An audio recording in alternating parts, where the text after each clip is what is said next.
귀한 찬양 감사합니다. 늘 병원에 다니는 남편이 의사가 하루는 다음에 오실 때는 꼭 아내를 데리고 오세요, 그렇게 이야기를 했어요. 아내와 함께 병원에 갔습니다. 그리고는 평상시와 같이 검사를 마치고 의사가 얘기하는 거예요. 남편은 잠깐 나가서 기다리고 계시라고. 남편을 먼저 보냈습니다. 그리고는 부인에게 남편이 이야기합니다. 지금 이 상태로 간다면 솔직히 이야기하면 당신 남편은 10개월 이상 살기 어렵습니다. 뭔가 특별한 조치를 취하지 않으면 10개월 이상 살기 어렵습니다. 그런데 참으로 다행스럽게 기회는 있고 방법은 있습니다. 부인이 이렇게 꼭 남편에게 가서 하세요. 그러면 그 병은 치유될 수 있고 또 생명은 연장할 수 있습니다. 그러면서 이야기합니다. 제일 중요한 것이 있는데 남편이 스트레스 받지 않게 하세요. 이래라 저래라 얘기하지 말고, 남편이 싫어하는 거 부탁하지 말고, 잔소리하지 말고 그저 편안하게 하고 싶은 대로 놔두고, 할 수만 있으면 자꾸 격려하고 잘했다고 수고한다고 이야기해 주라고, 스트레스 받지 않게 하라고 하는 것이 첫 번째였습니다. 두 번째는 영양 공급이 매우 중요한데 새끼를 꼭 식사하게 하라고, 특별히 아침을 잘 먹여야 하는데 잡곡밥하고 매 끼니마다 매 날마다 아침에 국을 항상 다른 것으로 하고, 그리고 반찬은 적어도 균형 있게 한 6가지 이상 늘 공급해 주라고, 아침을 꼭 차려주라고 그랬어요.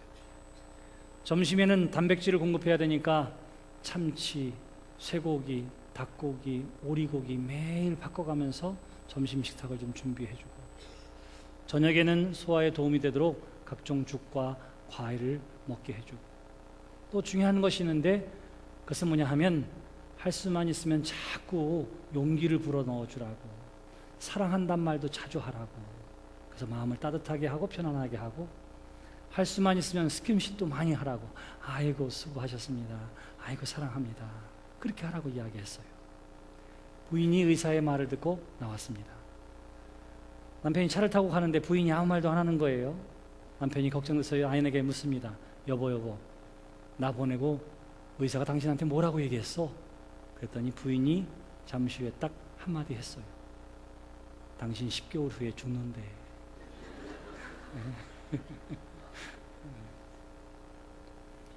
우리가 다 아는 사실을 실천하는 일은 자기의 포기가 있지 않으면 쉬운 일이 아닙니다. 오늘 우리가 함께 읽은 본문 말씀의 내용도 어쩌면 여러분들 신앙생활 하면서 적어도 한 번 이상 설교로나 혹은 말씀을 통해서 보고 들었던 말씀이 바로 이 오병이어의 기적의 이야기가 되어지는 줄 믿습니다. 하나님의 말씀을 우리가 여러 번 들었어요. 진리의 말씀이 무엇인지도 압니다. 무엇을 어떻게 하라고 하는 것도 알아요. 근데 중요한 것은 어디에 있습니까? 그 아는 것을 그대로 행하는 결단이 우리에게 있어야만 하는 것이지요. 내가 하기 싫다고 해서, 혹은 내가 나 자신을 포기하고 싶지 않다고 해서 그것을 들은 것에서 끝나게 된다면 우리는 그 부인과 다를 것이 없을 것입니다. 오늘 우리에게 주시는 하나님의 말씀을 통해서 다시 한번 그 말씀 안에 결단하고 행하는 여러분들이 되시기를 주님의 이름으로 축원합니다. 오늘 우리가 함께 읽은 본문 말씀의 내용은 얼마나 중요한 내용인지 몰라요. 신약성경에 4개의 복음서가 있는데 4복음서에서 다 똑같이 이 오병이어의 기적으로 불리는 이 이야기가 나와 있습니다. 저 역시 설교하고 1년 설교 계획을 할 때마다 한 해에 한 번 정도는 꼭 이 말씀을 선포하게 됩니다. 작년에는 12월 8일 똑같이 대강절 2번째 주일에 말씀을 선포한 적이 있어요. 그때는 마가복음의 말씀을 가지고 나누었는데 오늘은 요한복음의 말씀을 통해서 이야기를 나누려고 합니다. 자, 때는 6월절이었다, 그렇게 이야기를 하고요. 6월절이면 이방 나라에 흩어졌던 사람들도 6월절의 절기를 지키기 위해 다 예루살렘으로 모여드는 때였습니다. 뿐만 아니라 예수님이 공생애를 시작하면서 많은 기적과 이사를 또 표적을 나타냈기 때문에 어디 누가 있는데 앉은 중풍병자도 일으키더라, 눈먼 소경도 뜨게 하더라, 죽은 자도 살아나더라. 죽을 질병에 걸었던 사람들도 그 사람이 손을 대니까 일어나더라. 이런 소문이 들게 되니까 많은 사람들이 바로 그 사람이 누군지 보려고 구경꾼의 자리에서 사람들이 모였다. 성경은 그렇게 이야기합니다. 그래서 예수님 앞에 모여든 이 많은 사람들은 어떤 사람이냐 하면 예수님의 제자가 된 사람도 아니고 신앙을 고백했던 신실한 사람도 아니라 그저 무리들이라, 구경꾼들이라. 성경은 그렇게 이야기해요. 구경꾼들이 모였습니다. 그리고는 무슨 일이 어떻게 벌어지나, 도대체 그 사람이 누군가 보려고 하는데, 정작 예수님은 사람들에게 하늘나라에 대해서, 하나님의 복음에 대해서 선포하기 시작했어요. 하나님의 말씀을, 그리고 하나님의 나라의 복음에 대해서 예수 그리스도를 통해서 듣게 되었는데, 많은 사람들이 어떻게 되면 늦은 시간까지 예수님의 말씀에 빠져들고 있었습니다. 다른 복음서에 의하면 그래서 해가 질 때까지, 저녁 무렵 때까지 예수님의 말씀은 계속되어졌고, 그 많은 사람들이 자리를 뜨지 않고 예수님의 말씀에 귀를 기울였다고 성경은 보도하고 있습니다. 우리가 시간 가는 줄 모른다, 그렇게 얘기하잖아요. 예수님의 설교가 그랬습니다. 여러분, 시간 가는 줄은 잘 못 느끼지만 이 시계보다 더 정확한 시계가 있는데 배꼽 시계예요. 그게 뭐예요? 배고팠습니다. 듣다 보니까 시간은 지나서 시간 가는 줄 몰랐는데, 그러다 보니까 갑자기 허기를 느끼게 된 거예요. 허기를 느끼게 됐습니다. 예수님께서 이것을 먼저 보셨습니다. 많은 회중들이 있는데 시간 가는 줄 모르고 여러분처럼 말씀에 귀를 기울이고 있는데 보니까 시장길을 느껴요. 배고픈 것을 느끼게 됩니다. 성경은 불쌍히 여기는 마음을 가지고 예수님께서 그들을 돌아보셨다, 그렇게 이야기해요. 그리고는 예수님께서 제자에게 주시는 말씀이 이것입니다. 우리가 어디서 떡을 사서 이 사람들을 먹이겠느냐? 예수님께서 제자에게 물으셨습니다. 이 많은 사람들, 오늘 성경 10절에 보시면 그들이 둘러 앉았을 때의 수가 5,000명쯤 되었다, 그렇게 이야기합니다. 근데 안타깝게도 당시에는 20세 이세 성인들만 사람의 숫자를 세는데 포함됐어요. 그러니까 20세 이상의 성인들만 5,000명이었다면, 부녀자들까지 다 포함한다면, 아이들까지 다 포함한다면 적어도 3배, 4배가 됐을 것입니다. 그렇게 많은 사람들이 있었는데 그들의 굶주림을 보시고 예수님께서 제자들에게 묻는 거예요. 우리가 어떻게 해서 이 사람들의 굶주림을 해결할 수 있겠느냐, 그렇게 이야기합니다. 다른 세 복음서에는 이렇게 이야기해요. 제자들이 말합니다. 각자가 해결하게 하지요, 주님. 이렇게 이야기해요. 아니, 이렇게 많은 사람들을 우리가 어떻게 그들에게 한 끼의 식사를 제공하고 배부르게 할 수 있겠습니까? 각자 해결하게 하지요. 이렇게 얘기하는 제자가 있었습니다. 또 해가 저물 때가 되었다, 빈들이었다, 이렇게 이야기하면서 저녁 시간 되었으니까 각자 집에 가서 먹게 합시다, 이렇게 이야기하는 사람들도 있었고, 오늘 본문 말씀에 나오는 빌립은 뭐라고 대답하느냐 하면, 주님, 200데나리온의 돈이 있어도, 그것으로 떡을 산다 하더라도, 빵을 산다 하더라도 이 많은 사람들에게는 택도 없을 것 같아요, 이렇게 이야기합니다. 자, 제자들이 보는 것이 있었어요. 그것은 뭐냐 하면, 이미 날이 저물었습니다. 우리는 지금 빈들에 있습니다. 우리가 혹여나 돈이 있다 하더라도 이 많은 사람들을 먹이기는 불가능할 것입니다. 제자들이 보는 관점은 뭐냐 하면, 안 될 수밖에 없는 현실을 날카롭게 지적하고 있는 거예요. 도저히 공급할 수 없는 이유들을 하나하나 나열하기 시작하고 있는 것입니다. 바로 이것이 제자들의 관점이었습니다. 현실의 논리에 근거해서 문제를 바라보게 되니까 현실적으로 할 수 없는 일들을 찾아내서 이야기하고 있는 거예요. 근데 주님은 어떻게 하십니까? 오늘 본문 말씀 보시면 주님이 이들을 어떻게 먹일까 하면서도 주님은 어떻게 할지를 아셨다, 그렇게 이야기해요. 6절 말씀이 그것입니다. 친히 어떻게 하실지를 아시고 빌립을 시험하고자 물으셨다, 그래요. 이 5,000명이 넘는 사람들을 어떻게 하면은 배부르게 할지를 주님은 이미 알고 계셨습니다. 방법도 가지고 계셨습니다. 능력도 가지고 계셨습니다. 그럼에도 불구하고 제자에게 물은 이유가 시험하시려고, 다시 말하면 가르치시려고, 교훈하시려고 제자들에게 물었다. 성경은 그렇게 이야기해요. 그랬을 때 제자들이 어떻게 했다고요? 세상적인 논리와 관점을 가지고 문제점, 할 수 없는 이유들을 이야기하고 있는 거예요. 그런데 사랑하는 성도 여러분, 우리가 기억해야 할 것이 있습니다. 그것은 뭐냐 하면 기적의 시작이라고 하는 것은 관점의 변화라, 이렇게 이야기할 수 있습니다. 문제를 세상적인 논리로 바라보고 분석하는 것이 아니라 아무리 작은 시작이라 하더라도 하나님 앞에 감사하고 하나님의 능력이 그 안에 충만하기를 기도하며 간구하게 될 때에 거기에 새로운 현실을 하나님께서 창조해 내시는 줄 믿습니다. 제자들이 봤던 것은 무엇입니까? 할 수 없는 이유들이에요. 이유들. 여러분, 교회가 하는 일들을 바라보면 얼마나 말이 안 되고 황당한 일들이 많은지 몰라요. 그런데 이것을 가지고 세상적인 이치로 따지면 사실은 할 수 있는 일이 아무것도 없어요. 그런데 교회를 통해서 그 일이 이루어지는 일은 어디에 있느냐 하면 우리는 세상의 논리를 가지고 이야기하려고 하는 것이 아닙니다. 우리는 하나님의 관점에서 이야기하고 믿는 거예요. 제자들의 관점은 이것밖에 없습니다. 이걸로 뭘 할 수 있겠습니까? 그랬기 때문에 시작조차, 시도조차 할 수가 없었던 것이고요. 예수님은 어떻게 합니까? 안드레를 통해서 가지고 온 오병이어를 통해서 하나님 앞에 기도하고 감사한 후에 나누어 먹게 마시게 함으로 말미암아 이것밖에 되지 않는다고 하는 현실에서 이것이라도 감사한다고 하는 관점에 변화를 갖게 되었을 때에 거기에 하나님의 기적이 나타나게 되어진 줄 믿습니다. 여러분들도 마찬가지예요. 나는 이것밖에 없습니다. 나는 이것밖에 되지 않습니다. 라고 하는 관점을 가지고 있다면 여러분들은 아무것도 하지 못할 것입니다. 나에게 이거라도 있으니 감사합니다. 나에게 이거라도 할 수 있으니 감사합니다. 하나님 사용해 주시옵소서.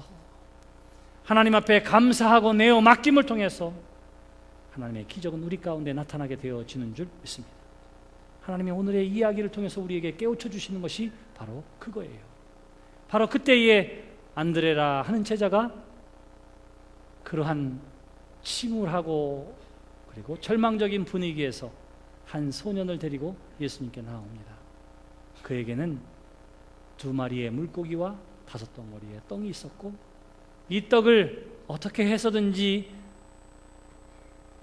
하나님 앞에 헌신하고자 하는 마음에 그 소년이 주님 앞에 나오게 될 때에 그를 안내했던 거예요. 자, 이 소년을 예수님께 데리고 온 제자가 누구인지를 성경은 이야기합니다. 그의 이름은 베드로의 형제 안드레였다. 성경은 그렇게 이야기해요. 안드레는 베드로의 형제입니다. 예수님의 12제자 가운데에 세례 요한의 설교를 듣고 가장 먼저 예수님을 믿었던 사람이 바로 안드레예요. 그 안드레가 어떻게 합니까? 갈릴리 호숫가에서 베드로를 전도해서 예수님께 인도한 사람도 누구냐 하면 바로 안드레예요. 어쩌면 12명의 제자 가운데 가장 먼저 부름받은 사람이요, 가장 먼저 예수를 믿은 사람이에요. 그런데 성경을 가만히 살펴보면 성경 전체의 안드레에 대한 이야기는 13번밖에 나오질 않아요. 예수님이 사랑하는 제자라고 이야기했을 때 베드로와 야고보와 요한을 이야기합니다. 안드레는 거기에 끼지도 않아요. 변화산에 예수님께서 데리고 올라가실 때에도 어떻게 하셨습니까? 안드레는 데리고 올라가질 않았습니다. 감난산에 무릎 꿇고 기도할 때에도 제자들과 따로 떼어 또 다른 제자들을 모았을 때에도 거기에 속하지 않은 사람이었어요. 12명의 제자 가운데 가장 먼저 예수를 믿고 그 제자들을 예수님께 인도한 사람이었음에도 불구하고 그는 4인자, 5인자에 불과했던 사람입니다. 그럼에도 불구하고 이 안드레는 어떻게 하느냐 하면 부름받은 그 자리에서 자신의 사명을 묵묵히 끝까지 감당했던 사람이에요. 제일 먼저 형제 베드로를 예수님께 인도하는 사람이었습니다. 오늘도 보니까 오병이어를 가지고 있는 이 어린 소년을 예수님께 인도했습니다. 나중에는 6월절에 많은 헬라의 이방인들이 예루살렘에 와서 예수님을 만나고자 했습니다. 시몬에게 방법이 없냐고 물어요. 그랬더니 그가 안드레에게로 데려가고 안드레가 예수님께로 그들을 인도합니다. 성경은 그때의 그 인도한 사람을 안드레라고 이야기해요. 왜냐하면 만약에 베드로에게 갔다면 택없었어요. 베드로는 절대로 그 이방 사람들을 예수님께로 데려가지 않았을 것입니다. 왜냐하면 예수님께서 예루살렘으로 가는 길에 부녀자들이, 아이들이 예수님 앞에 나오게 될 때에 그것을 방해가 된다고 막았던 사람이 바로 베드로였습니다.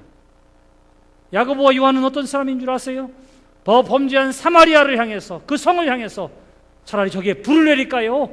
예수님께서 이렇게 이야기할 만큼 인종차별이 심했고, 그리고 경건주의자라고 스스로 자처했던 사람들이에요. 그렇기 때문에 이방인들을 주님께로 인도하는 일은 오로지 제자 가운데 안드레였기 때문에 가능했던 것입니다.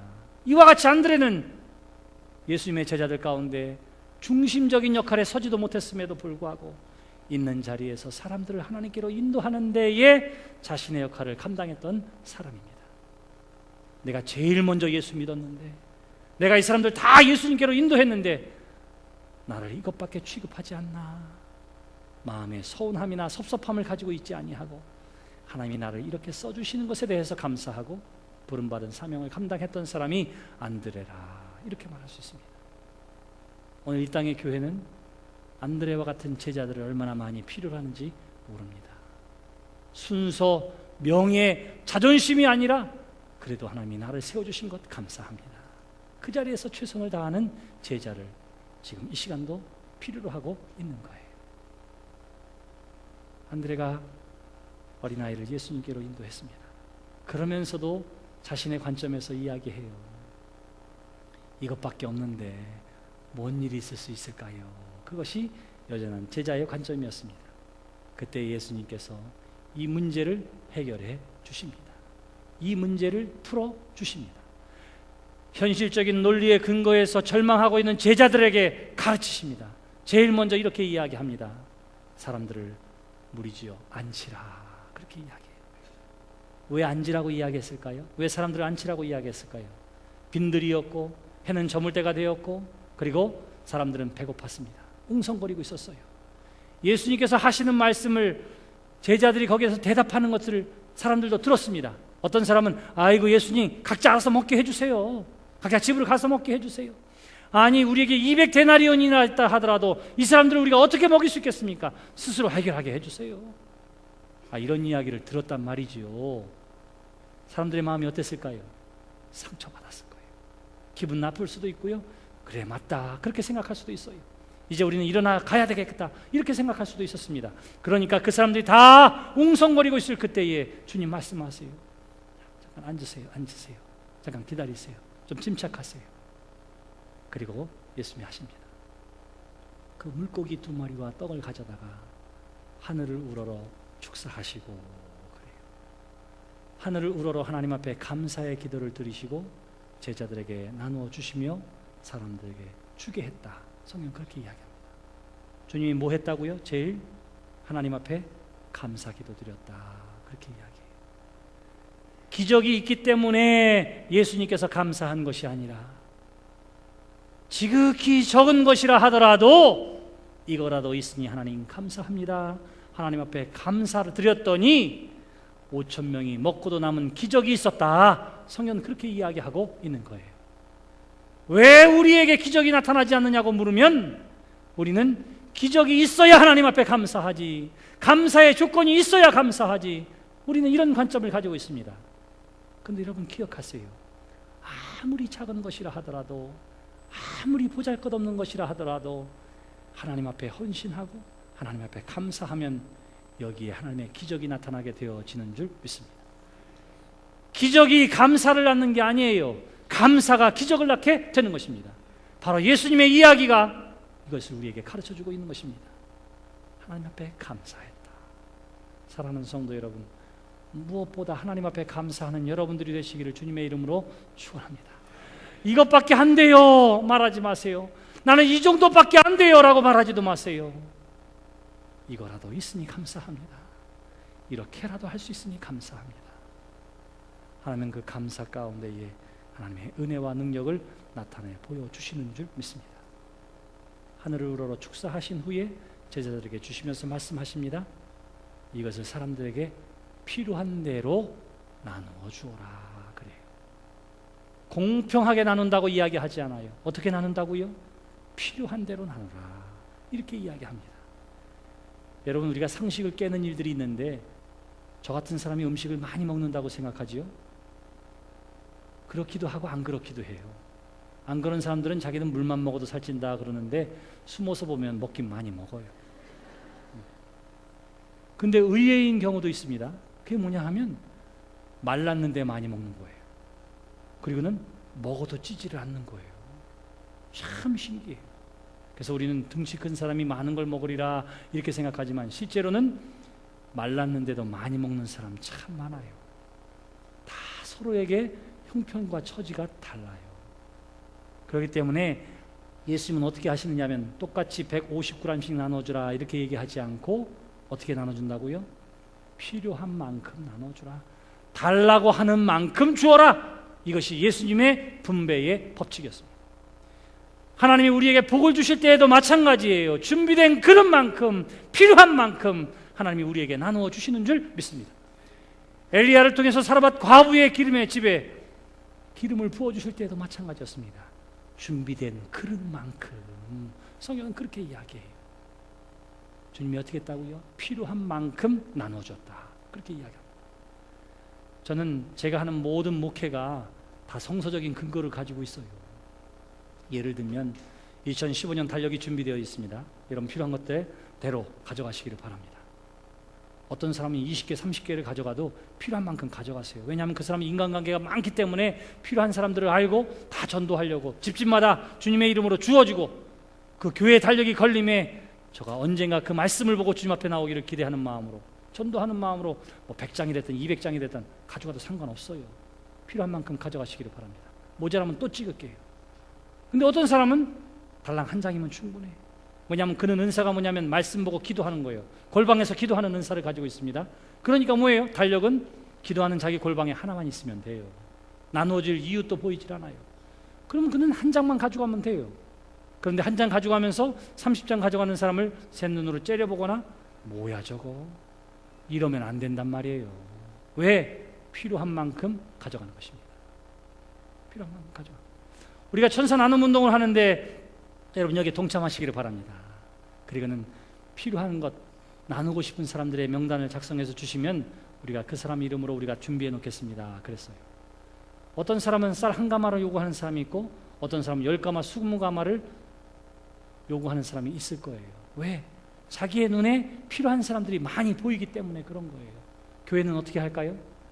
그 준비된 거 필요한 만큼 나누어 주게 되는 것입니다. 그 원리가 어디에 있어요? 여기에 있습니다. 원하는 대로 나누어 주어라. 여러분, 은혜도 은사도 사모하는 사람에게 하나님께서 주시는 줄 믿습니다. 그 분량도 여러분들이 간절히 원하는 만큼이라고 하는 사실을 꼭 기억하시기를 바랍니다. 예수님께서 그렇게 하셨습니다. 그렇게 나누어 줬더니 모든 사람들이 다 배불리 먹었다. 성경은 그렇게 이야기해요. 할렐루야. 어떻게 했더니 작은 관점의 변화, 곧 이것밖에 없습니다가 아니라 이거라도 있으니 주여 감사합니다. 하나님 앞에 감사하고 축복하며 나누었더니 모든 사람들이 배불리 먹고 남았다. 성경은 그렇게 이야기해요. 그래서 기적의 시작이 어디에서부터 시작된다고요? 관점의 변화에서부터 시작됩니다. 할 수 없는 요인들을 찾는 것에서가 아니라 이것밖에 없다고 하는 것에서부터 시작되는 것이 아니라 아무리 작고 보잘것없다 하더라도 이거라도 있으니 감사합니다.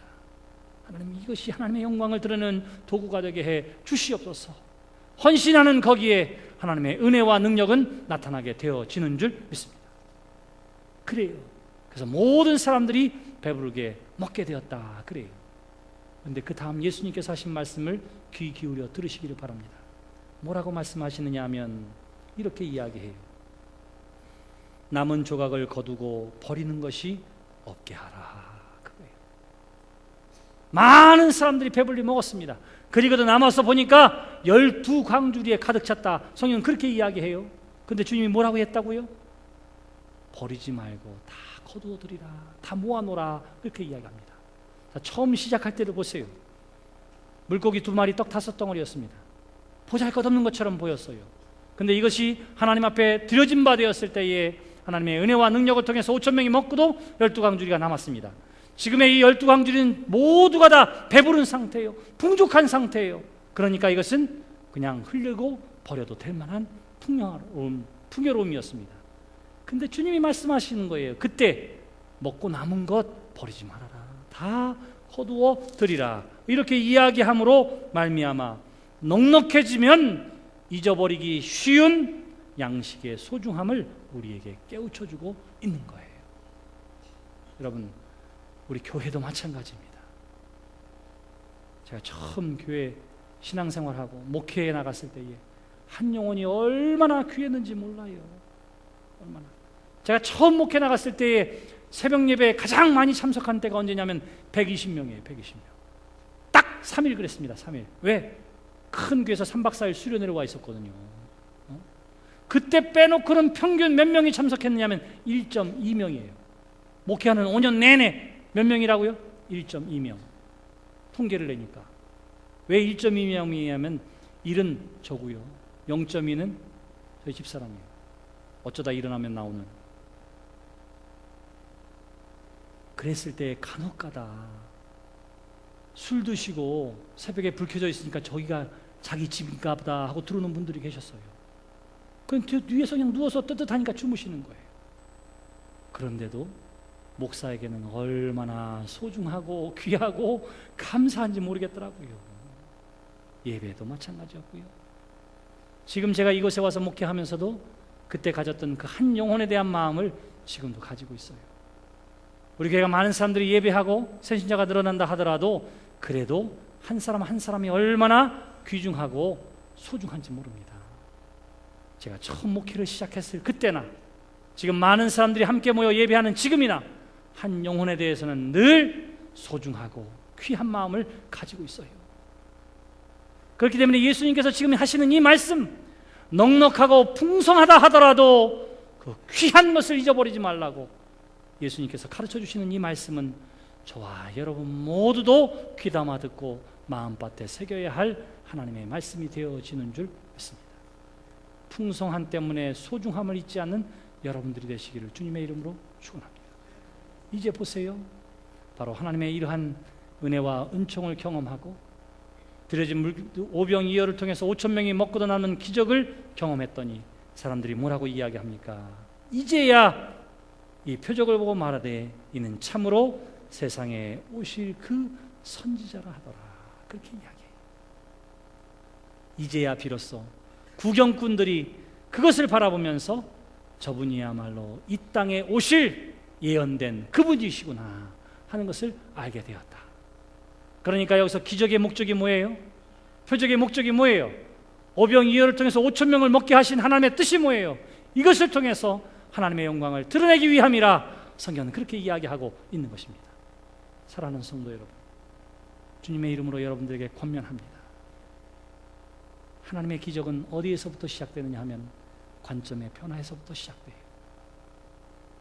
되지 않을 요소들을 찾는 것이 아니라 내가는 이것밖에 되지 않는다고 이야기하는 것에서가 아니라 이것이라도 있으니 감사합니다. 이것이라도 하나님의 영광을 드러내는데 사용되어지기를 원합니다 라고 하는 헌신과 하나님에 대한 기대의 간구가 기적을 경험하게 되어지고 하나님의 은혜와 능력을 체험하게 되어지는 비결이 되어지는 줄 믿습니다. 사랑하는 성도 여러분, 저는 올해도 이러한 하나님의 은혜와 은총이 우리 가운데 넘쳐나게 되기를 주님의 이름으로 축원합니다. 우리가 매해마다 똑같은 일을 하려고 그래요. 그것은 뭐냐면 지금까지 베풀어 주신 하나님의 은혜와 은총을 기억하면서 우리 주변에 있는 이웃들을 향하여 눈을 돌리고 정말로 그리스도의 사랑을 필요로 하는 사람들에게 꼭 필요한 양식을 함께 나누기를 기대합니다. 그래서 우리가 천사 나눔 운동을 전개하고 있는 거예요. 여러분 가운데는 이 작은 것이 어떻게 쓰여질까라고 생각되어질지 모르지만 나에게는 드리기에는 나 자신도 어렵습니다 라고 생각하는 사람들이 있을지 몰라요. 그때 이름 없는 한 소년을 기억하시기를 바랍니다. 가장 보잘것없다 하더라도 작은 것처럼 보인다 할지라도 주님 사용해 주세요. 하는 헌신과 여기에 하나님의 은혜와 능력이 더하여지게 될 때에 풍성한 나눔의 기적이 나타나게 되어진 줄 믿습니다. 이제 오늘의 말씀을 듣는 여러분들이 제가 오늘 설교의 서두에 이야기한 것처럼 돌아가실 때에 서로 이야기합니다. 10개월 후에 죽는데, 이렇게 말하는 사람들이 아니라 내가 그동안 하오지 않은 일들이고 내가 내 자신을 포기하는 일들이라 하더라도 살림을 위해 상을 차려야 했던 아내처럼 여러분 생각을 바꾸시기를 바랍니다. 이 일에 동참하시기를 바랍니다. 선행한다고 하는 것은 나의 나됨을 드러내는 일이지만 주의 이름으로 봉사하는 것은 하나님의 영광을 드러내는 일들입니다. 그러므로 사랑하는 성도 여러분, 여러분 모두가 다 이 일에 함께 참여하게 되시기를 주님의 이름으로 축원합니다. 모든 사람들이 천사 나눔 운동을 통해서 그리스도의 사랑을 나누는 일에 힘을 더합시다. 개인만 그렇게 할 뿐만 아니라 여러분들의 사업장과 직장에서도 그렇게 하시기를 바랍니다. 연말 연시가 되어지면 기업에서 사회기관에 봉사기관에 기부하고 헌신하는 일들도 있지요. 근데 이 일을 위해서 주님의 이름으로 각 기업과 사업체와 사업장도 동참하시기를 바랍니다. 왜 그렇게 하는 것이 중요할까요? 내 개인도 하나님의 영광을 드러내는 일이지만 그러나 이름 없이 빛도 없이 하는 그 일이 나의 일터와 기업도 하나님의 영광을 드러내는 데 쓰임받는 비결이 되어지기 때문입니다. 주의 이름으로 간곡하게 여러분들에게 부탁합니다. 사랑하는 성도 여러분, 우리의 시선을 바꾸고요, 나는 완전하고 모든 것들을 갖추고 있지 않은 연약함과 부족함 가운데 있지만 그러나 나의 작은 것과 부족한 것까지라도 하나님 사용하여 주시옵소서. 하나님의 영광을 드러내는 도구가 되게 하여 주시옵소서.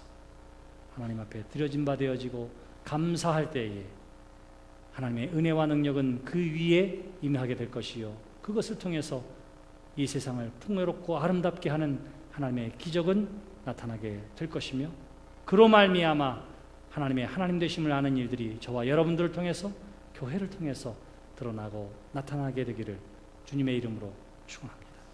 기도합시다. 작은 것에도 감사하며 보잘것없다 하더라도 먼저 하나님 앞에 감사함 속에서